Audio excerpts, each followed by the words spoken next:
পানির অভাবে কিন্তু আমরা পাটগুলো জাগ দিতে পারতেছি না।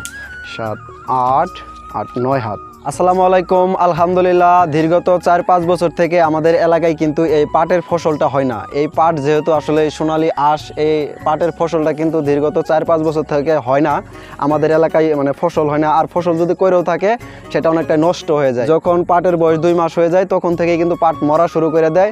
আর যেহেতু পাটের বয়স 3 মাস হলে পাট কাটার প্রয়োজন হয়, আর সেই সময় কাটার সময় হইতে হইতে পাটগুলা কিন্তু মানে অর্ধেকের বেশি মরে যায়। আলহামদুলিল্লাহ, এবার অনেকটাই ভালো হয়েছে। আমাদের পাট দেখতেই পাচ্ছেন কত লম্বা। আমি এইখানে দাঁড়াইছি, আমি কিন্তু পাটের মাঝখানে পড়ে রয়েছি, কারণ আমি কিন্তু 5 ফুট 6 ইঞ্চি 7 ইঞ্চি।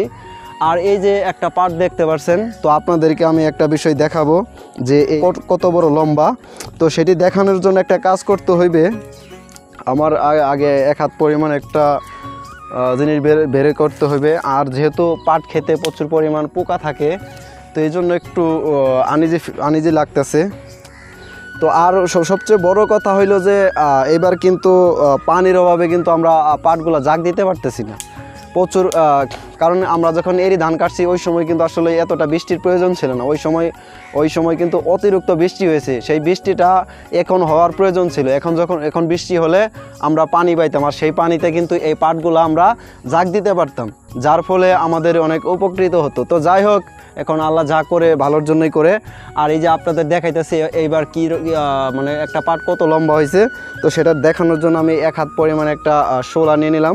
তো এই শোলা দিয়ে এখন আমি মাপবো। তো এই ক্যামেরাটা একটু কাছে নিয়ে আই। এই যে দেখতে পাচ্ছেন 1, 2, 3, 4, 5, 6,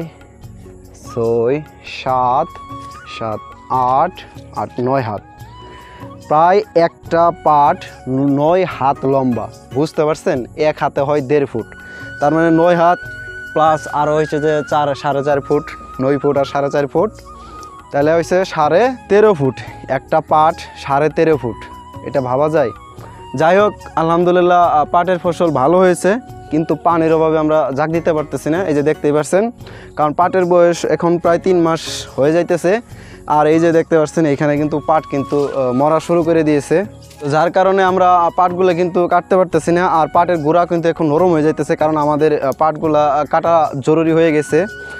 আমরা কাটতে পারতেছি না এই যে পানির জন্য, কারণ এবার নদীতেও পানি নাই, খাল বিলেও পানি নাই। খুব বেশি যে বৃষ্টি হয় সেরকমও হয় না, টুকটাক বৃষ্টি হয়। কারণ আমরা যখন ধান কাটছি এরই সিজন, সেই সিজনটাতে কিন্তু প্রচুর পরিমাণ বৃষ্টি হয়েছে। তো যাই হোক, আজকের ভিডিও এই পর্যন্তই। পরবর্তী যে কোনো ভিডিও পেতে চ্যানেলটিকে সাবস্ক্রাইব করে পাশে থাকা বেল আইকনটি অন করে রাখুন। আর ফেসবুকে দেখে থাকলে পেজটি ফলো দিয়ে রাখুন। ধন্যবাদ।